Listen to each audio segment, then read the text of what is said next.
Storybox Audio.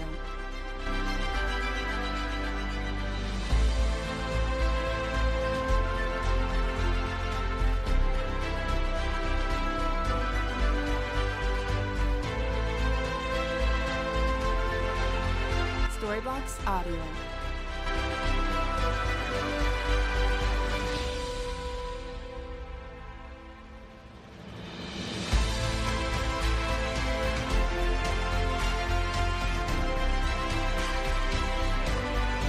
Storybox Audio.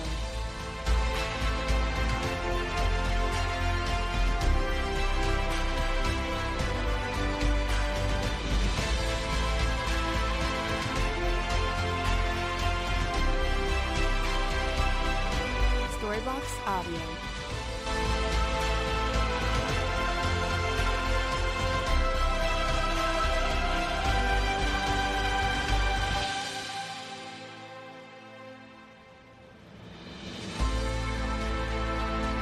Storybox Audio.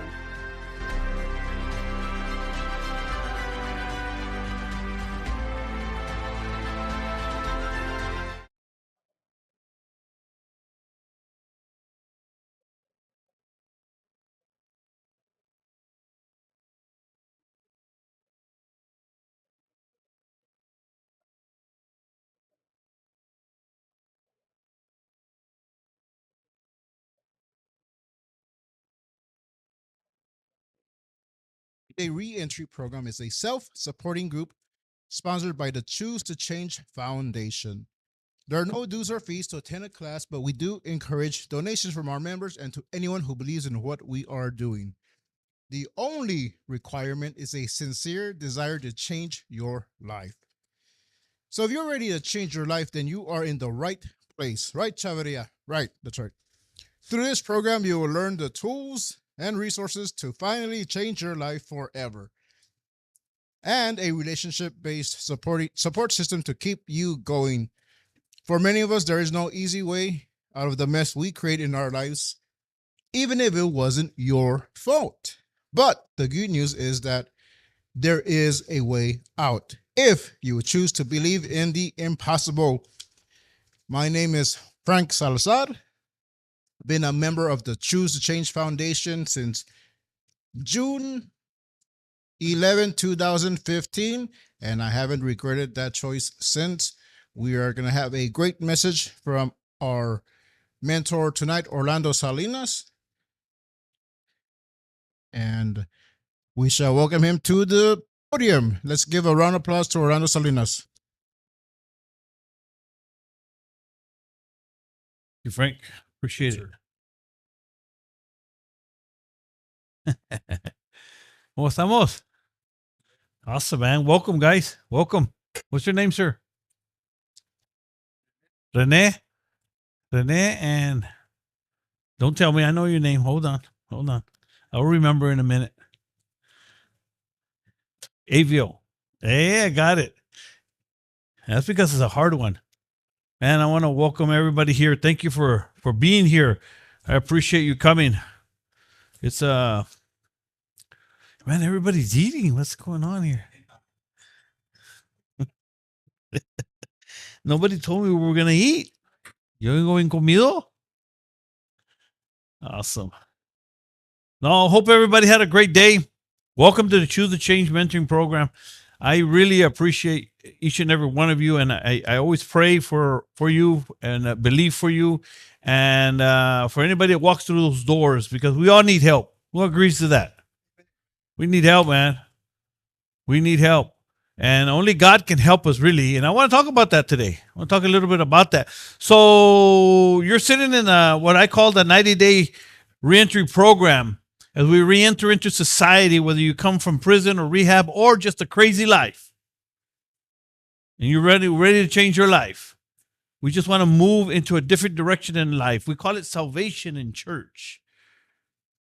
And I really want to talk about that. I want to talk about that here in between this week and next week. And then in the next 2 weeks, I'm going to restart our 90-day, and we're going to start with the process of change again. We're going to go through it again. And I think we're going to have a few graduates in a couple of weeks that have gone or been already here 90 days or more, certificate, all that. We'll eat again. Todo mundo le gusta comer. Well, we'll get that. But I wanted to just thank everybody for being here. Thank our sponsors that are watching. If you're watching, thank you. Who remembers what we talked about last week? Well, no, before I get there, last Saturday, I went to the Gloss Brenner unit and I did a reentry program, reentry seminar there. It was an incredible scene. I was there for 5 hours. I had forgotten what it's like to stand up and speak for 5 hours. And here's some a couple of pictures. Frank and Daniel here went with me. That's at the prison there. Go ahead and let me show a few pictures. This was my wife reading something to the guys about a revelation that she had. It was a powerful scene. There she is again. We had 25 men that went through this program. There she is again. You see if we can. So I was there teaching this class for 5 hours. I took pizza to the guys. So everybody enjoyed that. And this is where, look, now I feel famous. Look at this. Lining up so I can sign their book. I gave each and every one of them a book of my story. And that was a blessing. I remember when I was in prison and someone like that would come feed us. Oh man, that was awesome. And so I know the feeling of being able to bless these men. And that's what we did. Each one of them got a book and a certificate. Let me see if we have a picture of a certificate. Yep, there it is. And then I just blurred their faces out because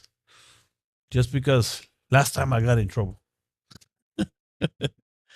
But it was an amazing scene, man, giving people hope. And really, this is what this is all about. God, Jesus Christ, getting saved, coming to Christ. It's all about hope. And that's what people are looking for. Hope. Solutions. Am I right or wrong? That's what we're looking for. We may not realize that till it's like, we snap, we're in prison, we're half dead, we're lame, or something happened to us, till we snap. What in the world? What's going on with me? Where am I going? Some of us take going to prison a few times. Some of us takes a few near-death experience. I don't know what it takes. I don't know what's going to take for you. I hope that you're there already. But this is what this class is for. Getting to that crossroads and then getting ready to change or wanting to change. And once you get there, now the question is how and what road should you take? I believe in Jesus Christ. And that's the best route to take. And I'm going to talk a little bit more about that. But what did we talk about last week? Who remembers? You have notes, huh? Love it. Love it. That's good, man. Yeah. Diction. The cycle of, who remembers the 3 phases? Who remembers them? Man, come on, guys. Help me out here. Make me look bad. What was the first phase called? There you go. The fun part. I like that. That's the fun phase. Es que no se ve en la camera. Let me get my marker, guy. The fun phase. The fun phase. That's the fun phase. That's the phase that everybody likes. Man, I don't have a marker. Can't believe that. Fun. A ver este. Ándale, Ira. I hope that's not a permanent marker. Tú sí sabes. The fun phase. That's when we're having fun, right? Yes, sir. Yeah, that's all the fun. That's when we start using drugs. We're young. Usually we start when we're young. Some people start at 5 years old. It's crazy. But party, just having fun. What's the next phase? Trouble. Trouble. How to spell trouble? There you go. And many of us were double trouble. The troubled phase. Now things are starting to happen, right? things are troubled in the marriage, struggling in job, just troubled. Then also a car accident, then your first DWI, your first assault, drugs start becoming more. And at this stage, mothers and wives start suspecting something. They confront you. There's problems at home. And somewhere down the line, last week I told you that at this stage, at this trouble stage, people usually go two ways. When they either get in trouble, they get locked up. There's two ways that you usually go. You straighten out, and I've seen it. People say, "Man, you know what? This ain't for me. I'm done," and they straighten out somehow. Start go to school, get their life right. No telling what happens to them after that. But then the other, which is most of us in here, we went the other way. We slipped into what's the next phase? Into the crazy phase. And that's probably most of us in here. There was no control, man. We got out of control. Because addiction is powerful, right? Who agree to that? It's powerful. The crazy phase is where you go in and out of rehab, in and out of prison, in and out of relationships, in and out of homes, apartments. You start getting homeless. Just many, many things happen in the crazy phase. Because when we're in our addiction, when we're in our craziness, that's why I call it the crazy phase. Because not only are crazy things happening, but we're crazy. We're just out there. And we're doing crazy things. And nothing stops us until, and I've seen people go to rehab 10 times. I don't believe rehab works. I've seen people go to rehab once and everything's cool. But once you get there, what do I teach? You get to that point of desire, right? You're over here, triste, abandonado, in a hole.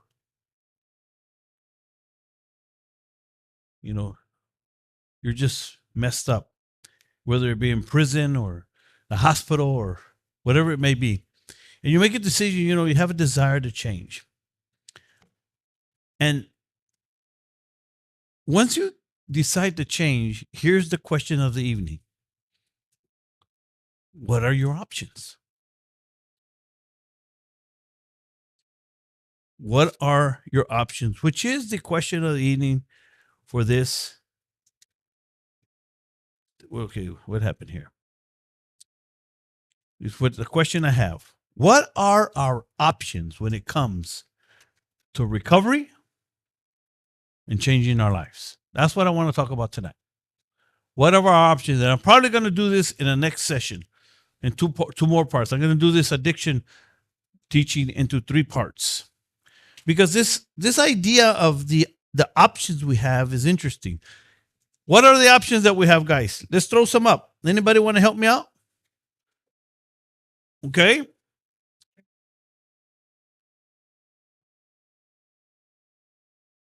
Okay. Willing? What are the options that the world has? What are the options that they offer us? Prescription, okay. Psych meds, right? How do you spell psych? PH? Are you sure?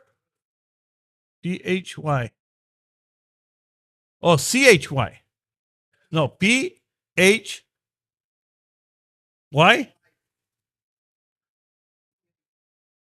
Really? Man, I had no idea. But then, yeah, you've been through it, huh? my brother here, they were looking at forzar us take meds. They want to force them. And that's what the system will do. That's what this world will offer you. This is what I call the world solutions. The world solution. What else? AA, psych meds. Huh? Really? That's not a solution. That's the craziness. No, I'm talking about to get better. Wait a minute. What did you do? Church? Church is an option. Yeah, but church. This is a God side. Counseling. And I'm going somewhere here, guys. I forgot psych. Mira, me acordé. Counseling. Programs. There you go. Institutions.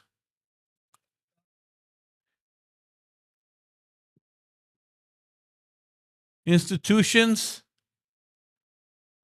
What do I have? What else do I have? Let me see. Programs.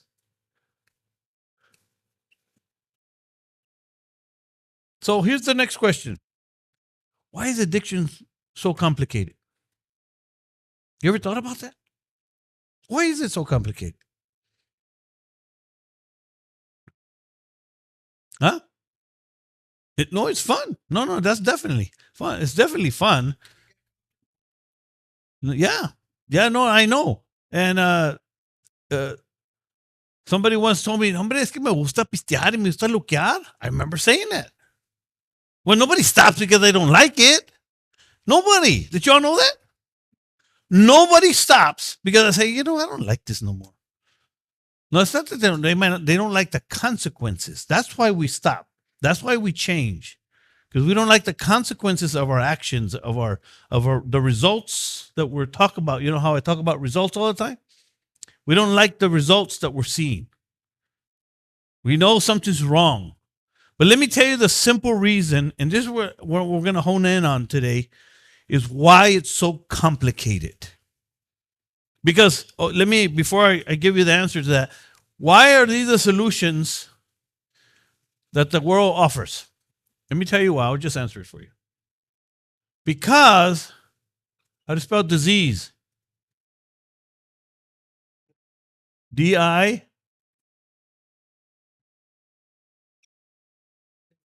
Man. Because they have classified this as a disease in our world. Okay. And it just happened here in the last 100 years. It didn't happen too long ago. They classified it as a disease because they couldn't understand why people drank so much. People got out of control. There was a lot of craziness. Alcohol, craziness has always been around. It's not new. You're not the first crazy one, brother. There's always been craziness. But the world doesn't know how to figure it out. If we try to figure things out our way, where do you turn?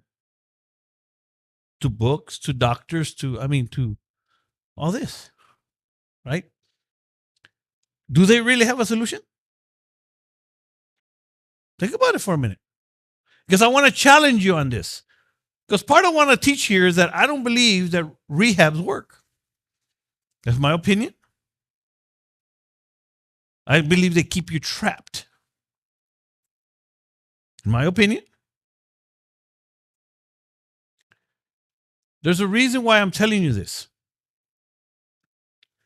I believe that my way, our way, that God's way is the best way. Actually, Jesus Christ. So then I want to plead my case with you about what is the best solution, which is what I teach in here.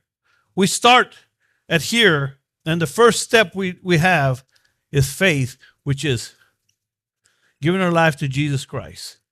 Why is that so important? Because I believe that's why, at least according to the Bible, why it's so complicated. They call it a disease.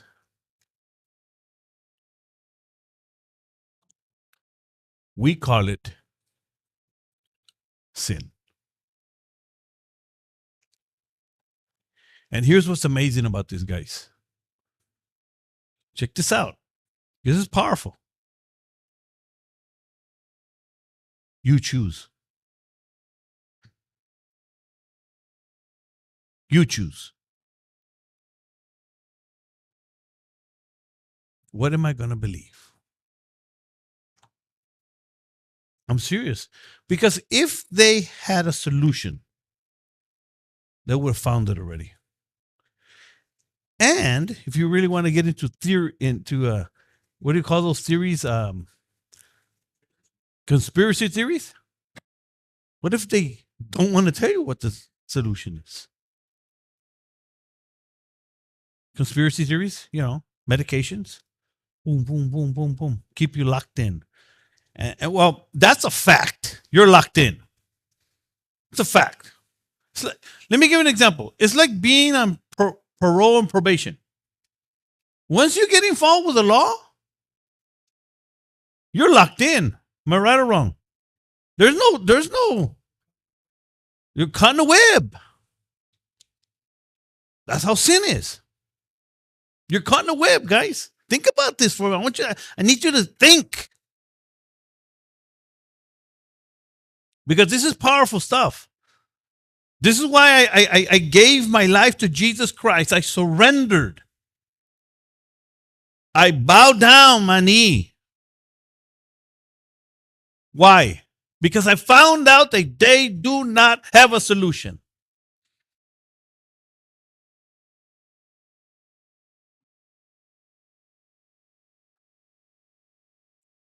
But I'm going to give you some facts. Because if you were like me, I just didn't believe just anything, right? Right? Show me. I'm not going to just let you just brainwash me. But I am brainwashed now. I am. Today I'm brainwashed. But I know what I'm brainwashed with now. So here's a question for you. What are you brainwashed with? What have you been brainwashed with? What have you chosen to believe? And that's why I call it choose to change. Because changing your life is a choice. Might not be an easy choice, but it's a choice. So these are the options you have, and I can go through them. I can tell you who's been through these options. Who's been through these options? All these options. Yeah? AA, psych. I went through all of them, especially AA. I didn't do psych meds because when I was, this only about 20 years ago, but 27 years ago, they didn't offer me psych meds. Today, every single one of you were offered psych meds. Right or wrong? Yes or no? Yes? Yes? Yes? Psych meds? Did they offer you psych meds? Yes. No? No? Tú estás tan loco.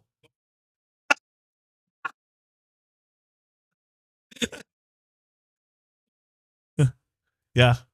No, well, yours was like a lot of us do it. Yeah, drugs and alcohol. Yep. No. So let me tell you why. Let me tell you a little. I want to read a couple of things to you about what I mean by sin. According to the Bible, now let's get to the problem. Remember, we're talking about addiction and why it's so hard to overcome. So so let me tell you what I'm doing. I'm talking about addiction and what are the options for recovery and change. These are the options. The next question is, why is it so difficult? And that's what I want to answer today. Why is it so difficult? Because they call it a disease, but it's really sin. That's the core. And I'm the kind of person that wanted to know, just tell me what's the real stuff? What's the core? What is the real problem? And this is what I want to talk about tonight. I believe that the only solution for change, real change, recovery from addiction and from anything else, is Jesus Christ, giving your life to Jesus Christ and starting to understand why that's important or why that is the solution. And I want to help you understand that, why it is the solution. According to the Bible, the reason that we're the way we are is because we're sinners. Who understands that or knows that? The Bible teaches us that we all have sinned and what? And come short of the glory of God. Scriptures that we all know, especially if you were in jail and you went to church, started reading the Bible. And the wages of sin is what? Death. What does that mean? We all sin, we haven't died, but what does it mean? That means that everything that sin produces is going to destroy us. Lust destroys us. Hatred destroys us. Right? And because we're sinners, that's just how it is. Now, you're either going to believe that or you go back to the web. That's it. That's how it is. Listen to what the fruit of the flesh is. What are the fruits of the flesh? No, the fruits of the flesh. Let me tell you. Sexual immorality, fornication, idolatry. There you go. Witchcraft, hatred, discord, lust, filthy fits of rage, jealousy. Who can relate? All those things. That, brother, let me tell you, let me just get to the bottom line. That's our problem. That's our problem, brother. That's our problem. But it's called sin. And there's only one solution for sin.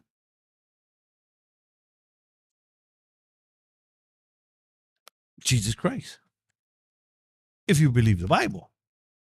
Which is why in our church, we preach the gospel. We evangelize. We plant churches. We disciple men. This is why we do it. Because that's the only solution to mankind. And I'm stressing this for a reason. That's our solution, guys. That's it. And the more I live, the older I get, the more I research, the more I see what's going on in our world, the more I understand that this world has no solutions. It's kind of like the political field. They're out of control. It's a crazy world. Donald Trump just got guilty. So you know what that tells me? Whether you like him or not? You know what it tells me? That this world, if they can do something like that to a man like that, what do you think they can do to you? Whether you like him or not. And today when I heard that, I said, wow, it's kind of like, I don't know, something happened in my mind. I even donated to his cause. Because I'm not just looking at him. I'm looking at the spirit of this world. The spirit of this world. It's wicked. And the Bible teaches us that we war against this stuff. So why am I telling you all this? Because let me tell you a little bit about their solution. Talk about AA a little bit. And this is where, does anybody have any questions here? I'm going to educate you a little bit about AA. And I know Greg here knows a little bit about AA, don't you, Greg? You can test my knowledge here. See if number one, I think that I'm correct about this. I haven't really researched it much, but according to my research, though, and everything I've ever read and known about recovery, AA seems to be the most effective method of recovery that man has ever created. There is no more effective way. They have helped alcoholics and addicts, more alcoholics than any other system that you can think of right now. Not even meds, not even psychologists, nothing. AA. And there's a reason behind it. But I'm not going to get into all that. The guy that started AA actually was a Christian. He got saved. He couldn't stop drinking until he gave his life, until he surrendered. And there's a lot to that story. But what does the AA use as a text? Anybody? The big book. That's right. What's the big book called? Or the AA book, Alcoholics Anonymous. I know quite a bit about that book. And let me tell you, there's a lot in there that's powerful.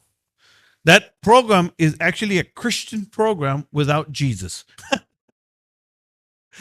But let me get to what I'm trying to get to. Just know that that's a good program.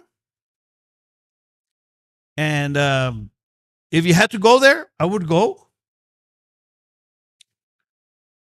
But you need Jesus still. But now let me tell you why I'm telling you this. Because in that program, they've nailed something that nobody else has nailed. And that is that the addict has a spiritual problem. That's what they've nailed. That your alcoholism or your drug addiction is not the problem. There's actually a deeper problem. That's what the program teaches. They teach something like this, a threefold problem. Do you know the threefold problem, brother? Mind, body, and spirit. Mind, body, and spirit. And stay with me here, guys. I'm explaining something to you that's powerful. In this program, they explain that the reason that we drink or use is because of something called the obsession of the mind. We've done this for so long, we're obsessed. We want to drink more. We want to drink. We always have that on that mind. Who used to be like that? I used to be like that. I was always thinking, man, I want to drink. I want to pase. I was always thinking like this. That was my mentality. A drug addict, that's how he thinks. All he thinks is, where am I going to get my next hit? When am I going to go to the next party? When am I going to get my next high? That's how we think. We go through the day, go to work, but we're thinking, right? Am I talking to the right people here? So I know what I'm talking about, man. And it's not until we get that hit. And that's called the obsession of the mind. This is what the AA teaches. And it's powerful stuff. Because we're obsessed in our mind. It's a mental problem. That's what, okay, so it's a threefold problem. It's a threefold problem. You got the mental part, right? What's the other part?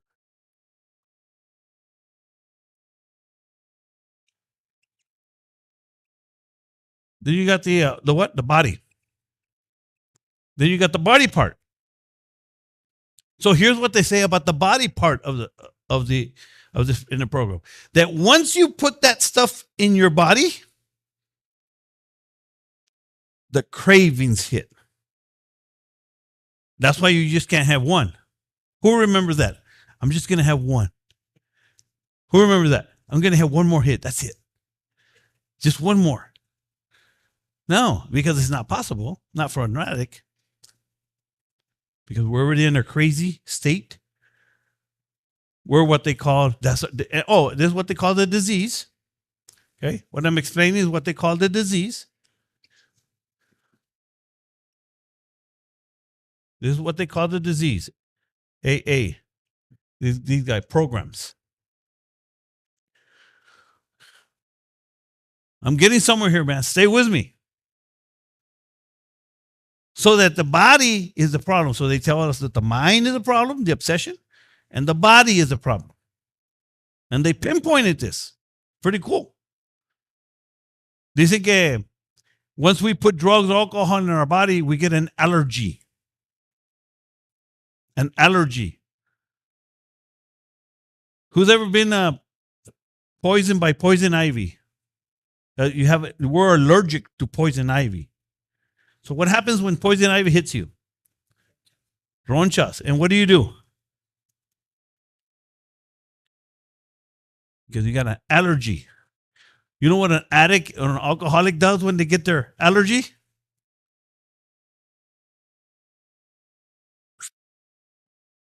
That's how, así es como nos rascamos. That's how we scratch. That's what they're saying. I'm telling you, I know what I'm talking about. That's what they're saying. Now, they're saying this is because that's what they've seen. That's what the doctor's opinion says. This is what they've seen. This is what they understand. Okay?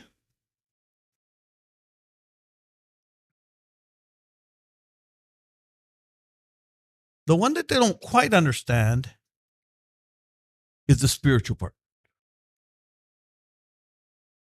But they use it. Let me read you something. This is going to get good, guys. I'm telling you. Well, it was good for me. Listen to this. This is an article on AA on this one point, the spiritual part. Listen to what they say. Remember, I'm trying to explain to you why addiction is so difficult because this is the problem. Listen to this. He says, we agree that the mental obsession is part of the disease, they say, which leads to the first drink. And it's the first drink that triggers the phenomenon of craving, the body. But what about the part of my disease that triggers my mental obsession in the first place? What is that people who have remained absent from alcohol for 1, 2, 3, 10 years, 15 years, even more than 20. How is it that they go back to drinking?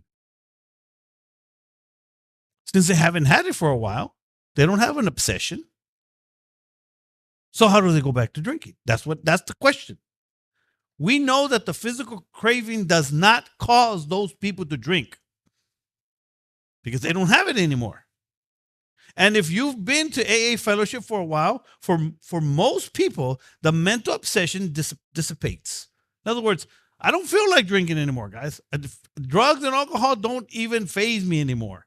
You can't tempt me with that anymore. It doesn't register in my mind anymore.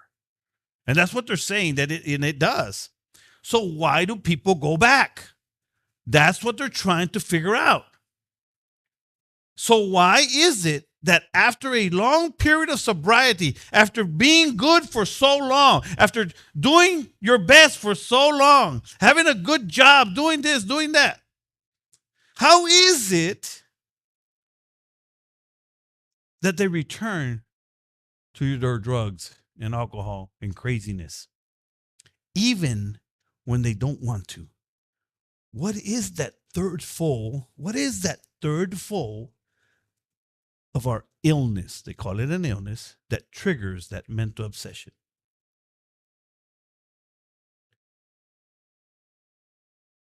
Here you go.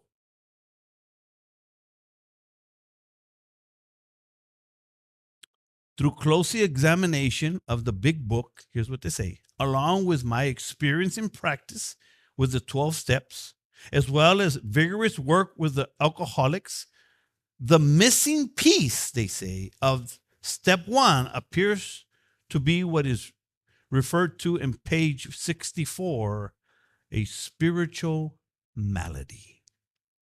That's what they call it, a spiritual malady. Does anybody want to tell me what spiritual malady is? Malady means something they can't understand, something that's you can't understand it. It's like there but not there. That's what malady means. So what they're saying is that the reason why we go back to our craziness is because of the spiritual malady part of our what they say their disease. You know what they're talking about? Let me just tell you.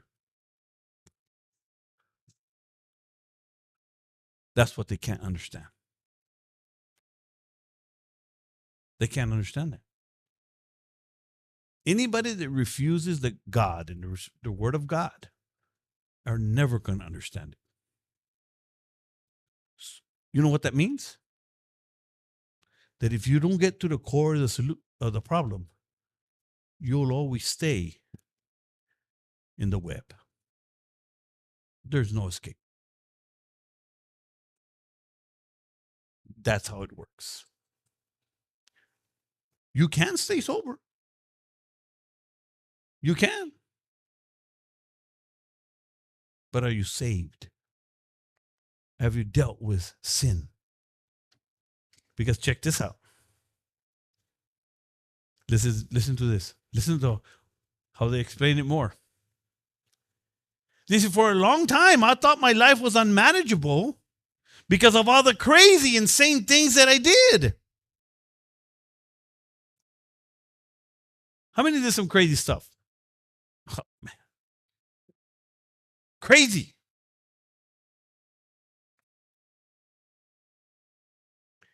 And we think that that's the insanity. That's not the insanity. Listen to this. Like the car accidents, hurting people when I didn't mean to, failed relationship, lost jobs, family dysfunctions, jails, institutions, etc. Finally, someone explained to me that those things are not the insanity that the big book talks about.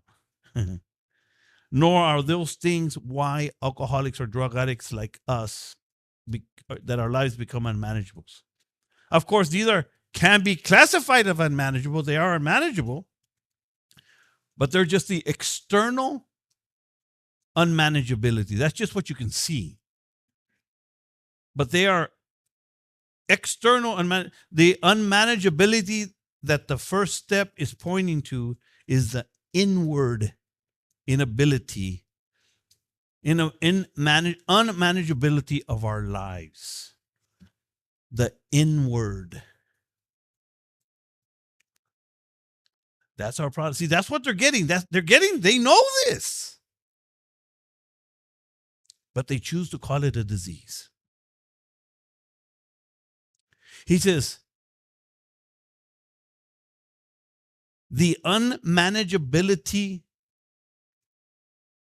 or más bien the unmanageability of our lives, the restlessness, the irritability, the discontentment that most of us feel have even before we ever picked up the first drink or the first hit. We were not happy with ourselves. Some refer to this as a untreated alcoholism. See, they're naming this.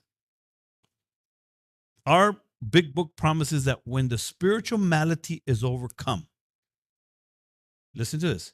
Here's what they say. When the spiritual malady is overcome, when this is overcome, we strengthen our mentality and physiology. The mental and the physical factor of alcoholism are put into remission after the spiritual malady is overcome.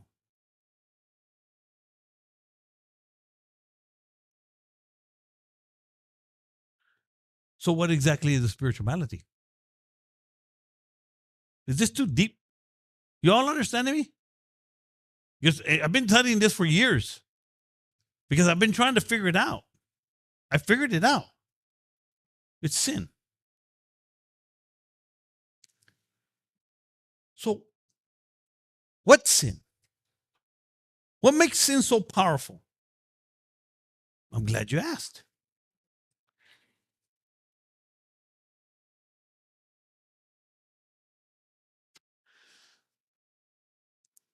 Listen to what they came to the conclusion of. Oh, let me read some of this. That the spiritual malady causes. Listen to this. This is some of the things that the spiritual malady causes: restlessness, irritability, and discontent, having trouble with personal relationships, not being able to control emotions, being a prey to depression and misery. In other words, you always feel miserable and depressed, not being able to make a living, having feelings of uselessness, being full of fear, unhappiness, inability to be of real help to other people. You are like an actor who wants everything to go your way. Yeah? Yeah, there you go. See, all these things are hitting someone. Self-will, run riot, leading a double life. Who's ever done that? Exhibiting selfish and unconsiderate habits. Listen to this. These name just a few of the symptoms of the spiritual malady. That's described throughout our text. Listen, but still in all, these are just the symptoms of spirituality. Todavía hay más. Hijo de su. What then really is it? What is the driving force of the symptoms of spirituality? On page 62, the text explains it like this. I love this. I love this, bro. It's going to take me back to sin, bro. Watch this. This is AA teaching this stuff. They know what the problem is. Here it is. Here's how they explain it. Selfishness, self-centeredness. That, we believe, is the core of our problem. Let me repeat it. Selfishness, self-centeredness. That, we believe, is the root or the core of our problem. That's what they come to the conclusion of. These guys. In fact, listen to what they say.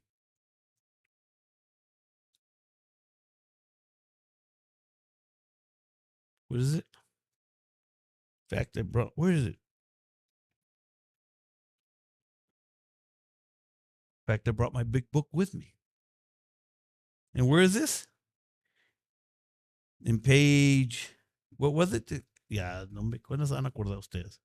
Si no me acuerdo. 64, no? Was it 64? ¿Qué page era? 60 something. I have it underlined, so I know I'll see it. You know, this is why I know so much about this, guys. I know it. Listen to this. Selfish, self-centeredness. That, we believe, is the root of our problem. Driven by 100 forms of fear, self-delusion, self-seeking, and self-pity.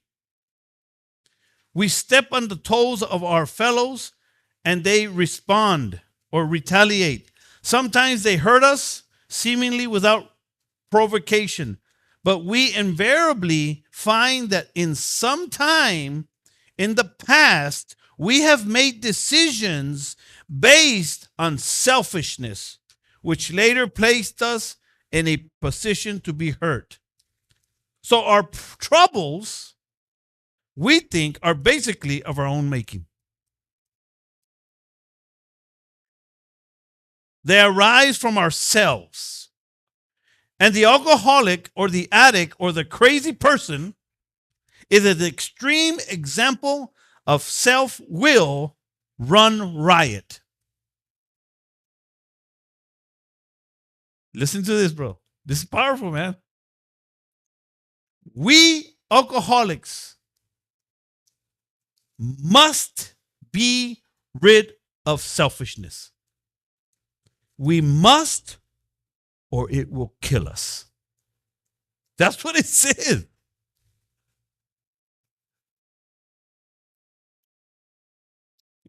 Listen to what it says next. God makes that possible.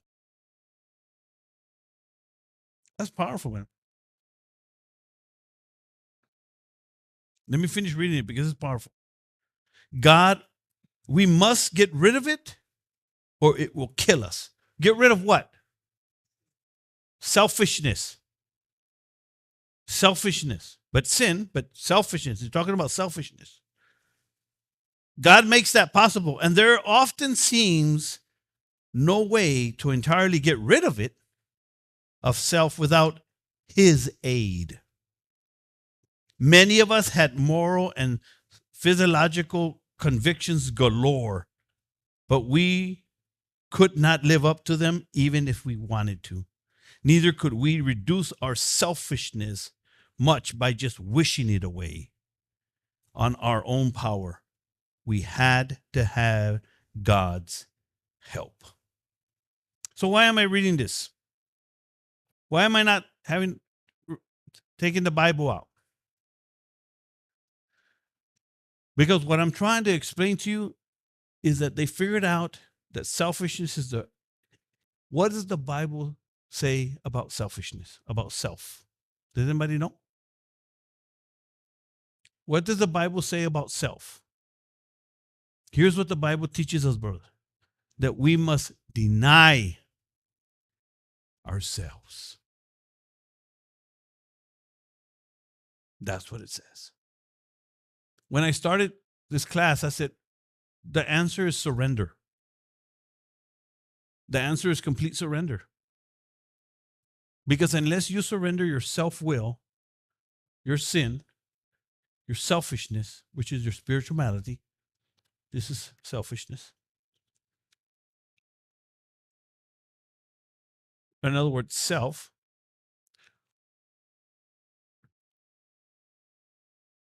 Then there is no real hope. There is no real change. Because who's the only one that can change you? You. That's what I teach in here. That's where I got it from. When I was in a AA program, anybody have any questions here? As I pass around the donation bucket. Guys, we appreciate your help, and we always give. Think about what I've been saying, and those of you watching online, if you believe in what we're doing and want to continue to help us, you can go to our website, give. We're going to continue doing this till Jesus comes. If you guys don't have anything, that's fine. Don't worry about it. I have a question. Yes, sir. Well, I know this applies to us, but what about the regular person that thinks that they don't have a problem? Then they have a bigger problem. That's a fact. That's why so many people that think about choose the change in us, they say, oh, they need help. A lot of people come into our program here and they say, he needs help or she needs help. This is why I'm pointing this out, because our problem really isn't drugs or alcohol. Our problem has always been sin.